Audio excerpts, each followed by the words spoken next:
திவாலிக்கு ஊருக்கு போலான்னு பைக் எடுக்க போறீங்களா? பஸ்ல போகிற டிக்கெட் எடுக்கிற காசுக்கு பைக்ல போயிட்டே வந்துடலான்னு எல்லாருமே யோசிச்சிருப்பீங்க. அப்படி நீங்க பைக் எடுக்கிறதுக்கு முன்னாடி இந்த 5 பாயிண்ட் செக்அப் பண்ணியே ஆகணும். கிளைமேட் வேற மோசமா இருக்கு. First accelerator cable, clutch cable. வண்டி வாங்கின புதுசுல இருந்து அப்படியே ஓட்டிட்டு இருப்பீங்க, இதை கண்டு கூட மாட்டீங்க. வயரோட தேய்மானம் அதிகமா இருந்ததுன்னா லாங் போறப்போ அது கட் ஆகிறதுக்கான சான்சஸ் அதிகமா இருக்கும். அதனால எதுக்கும் 2 கேபிள் செக் பண்ணுங்க, நல்லா இல்லைன்னா மாத்திருங்க. Second, engine oil.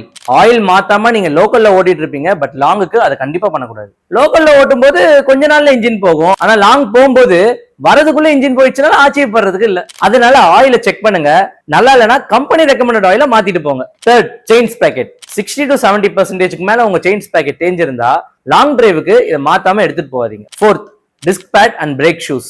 வண்டி ஓடுறது எவ்வளவு முக்கியமோ பிரேக் அடிச்சோடனே வண்டி அந்த இடத்துல நிக்கிறதும் முக்கியம். So disc pad and brake ஷூஸோட லெவலை செக் பண்ணுங்க. 70% மேல தேஞ்சிருந்தா கண்டிப்பா அதையும் ரீப்ளேஸ் பண்ணிடுங்க. Fifth, tyres and air filter. பிளாட்டான டயர்ஸோ டஸ்டியான ஏர் ஃபில்டர்ஸோ இருந்தா ரீப்ளேஸ் பண்ணாம கண்டிப்பா லாங் டிரைவ் போவாதீங்க. ஹெல்மெட், ரைடிங் கியர்ஸ் இருந்தா போட்டுட்டு டிரைவ் பண்ணுங்க. ப்ரோஸ் புல்லட் சார்பா எல்லாருக்கும் ஹாப்பி தீபாவளி.